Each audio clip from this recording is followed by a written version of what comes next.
سلام و درود دوستان، به کانال ارگ برتر خیلی خوش اومدید. امروز اومدیم یک آهنگ تخصصی و VIP از همیرا رو آموزش بدیم. حتما با ما تا ادامه ویدیو همراه باشید.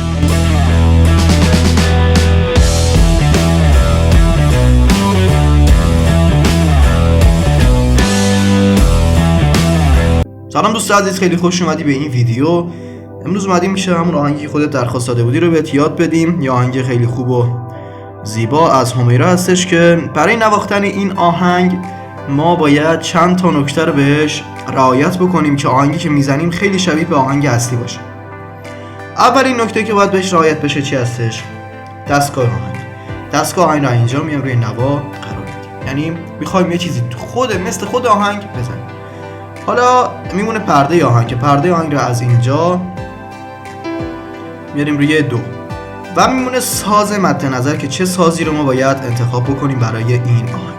سازی که ما میخوایم اینجا انتخاب بکنیم ساز سنتور هستش که میایم اینجا میچرخیم، ساز سنتور رو انتخاب میکنیم و حالا اکتاوش رو میبریم بالاتر و ریتم مورد نظر ما میایم آخرش و این ریتم رو انتخاب میکنیم و تمپویمون رو میاریم روی 105 اینها که زیادم تون نباشه.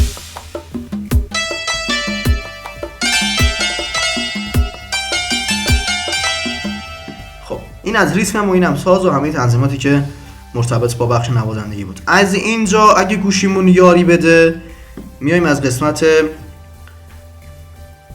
چرت مینی کیبورد اینجا آکوردا رو انتخاب میخوایم بکنیم. این دوتا چرت اسکان روشن میکنیم. خب حالا ما برای آموزش این قسمت رو خاموش میکنیم، اما واسه نوازندگی شما پیشنهاد میکنم که این قسمت رو روشن کنید که آهنگتون قشنگتر بشه. خب چون ما اگه اینو روشن بکنیم الان امکان داره که سیستم گوشیمون ارور بده و نتونه خوب آهنگ رو بالا بیاره، چون که میکروفون بهش وصله. به خاطر همین ما اینجا رو استوب قرار میدیم و میریم برای نوازندگی. بله به همین شکل. نکنید ما این ریتمی که اینجا داریم گفتم دقیقا مثل ریتم اصلی نیست، چون باید برای ریتم اصلی شما باید ست مربوط به همون آهنگ رو تهیه بکنید یا به ما بسپارید که ما ست مربوط به اون آهنگ رو پیدا کنیم و برای شما ارسال کنیم، یعنی باید تهیه بکنید، جدا هزینه شده حساب میشه. ولی اینجا ما اصول یادگیریمون چیه؟ روی نوت ها هستش، اصل کار نوت هستش. ما با توجه به همین ریتم اون قسمت چرت اسکانی که بهتون گفتم خیلی راحت میتونید آهنگ رو بزنید. چون من اگه این قسمت رو روشن کنم متاسفانه سیستم هنگ میکنه و نمیکشه، چون گوشی من یه خورده ضعیف، رام پایینی داره. خاطر همین من اجازه ندارم که اون قسمت رو روشن بکنم. پس شما فقط این ریتم رو یه چیزی بدونید که فقط روی این ریتم نوازندگی رو ما انجام میدیم و نکات مربوط به نوت ها رو اینجا بهتون میگیم که به چه صورت هستش. این آهنگ به صورت بخش هستش که ما هر بخش رو جداگونه بهش میپردازیم و میگیم که آقا به چه صورت هستش. بخش اول این آهنگ، ملودی این آهنگ از قسمت ر شروع میشه، از این قسمت شروع میشه. به چه صورت؟ به این صورت.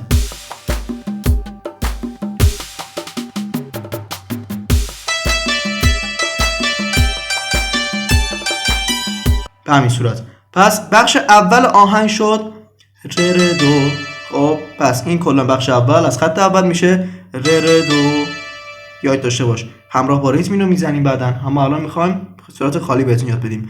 پس ر دو ر دو به همین صورت ر دو ر دو. خیلی راحت ر دو ر دو. اینه که یاد گرفتیم. ر دو ر دو. ادامهش میشه فا فا فا فا. پس شد ر دو ر دو فا فا فا دو فا فا فا دو سول فا سول لا. ادامهش. پس این شد خط اول ر دو ر دو فا فا فا دو سول فا سول لا. حالا میایم با ریتم میزنیم.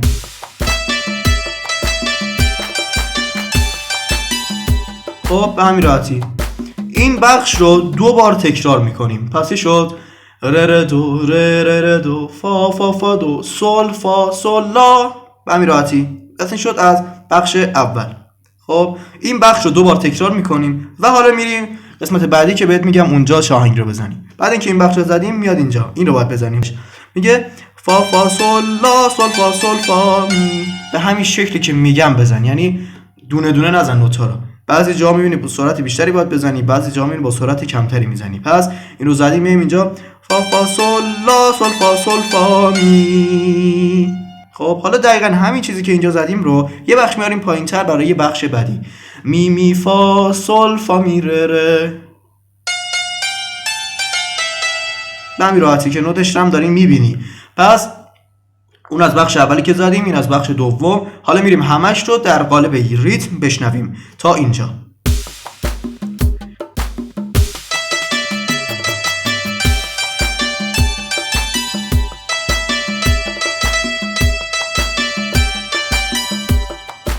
بریم که در قالب یک ریتم بشنویم.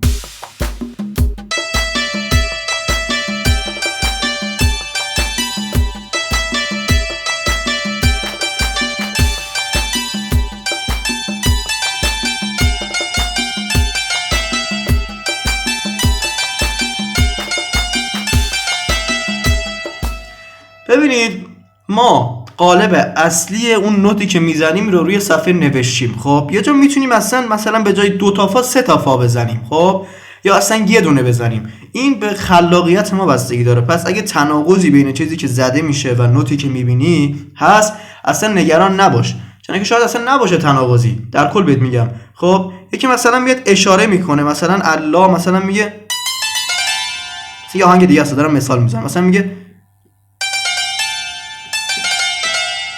اینو داره میزنه. خب نوت دقیقش رو بخوای بنویسی سخته. مثلا یه نفر دیگه همین آهنگ رو به این شکل میزنه. میدونی این قالب آهنگ همینه دیگه. خب این جوابش میشه.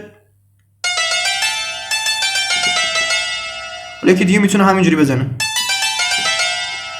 پس نوازندگی به اون خلاقیت هست. پس نباید دقیقاً از یکی کپی بکنی. خب اون چیزی که گوشت میشنوه رو سعی کن همون رو بزنی و خیلی راحت میتونیم با این روند خیلی بهتر بزنی. پس تا اینجا زدیم. حالا ادامهش میگه لا سی سی لا سول لا لا سول.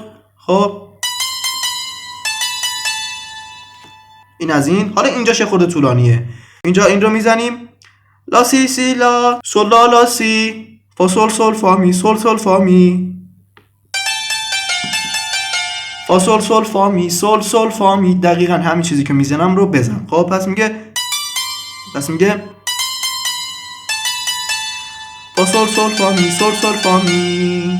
خب حالا در ادامهش همین رو ما پایین‌تر میزنیم. میگه سول لا لا سول فا سول سول فا می فا فا می ره فا فا می ره. به همین راحتی. پس خیلی راحت میتونیم یاد بگیریم. کار سختی نبود. حالا از اولش تمام این آهنگ رو میزنیم ببینیم که به چه صورت هستش. اگه گوشیمون یاری بده در ادامه با بخش چرتسکان هم میزنم که ببینید تفاوتش به چه صورت هستش. بریم برای اجرا.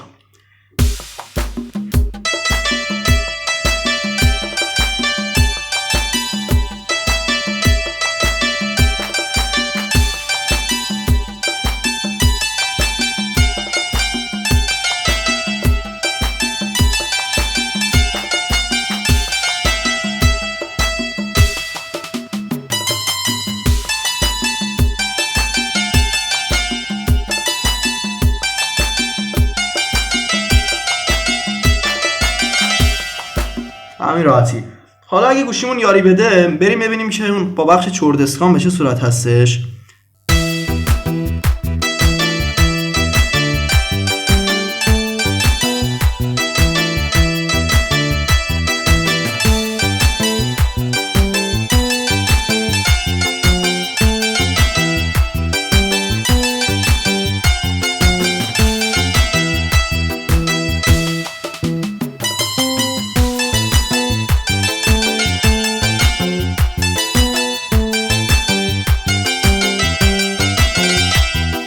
نه به همین شکل. حالا با تمرین خیلی بهتر میشه زد. خیلی ممنون که این ویدیو رو تا اینجا نگاه کردی. باز هم هر سوالی چیزی بود مطرح کن، حتما پاسخ داده میشه. خیلی ممنون. خدا نگهدار.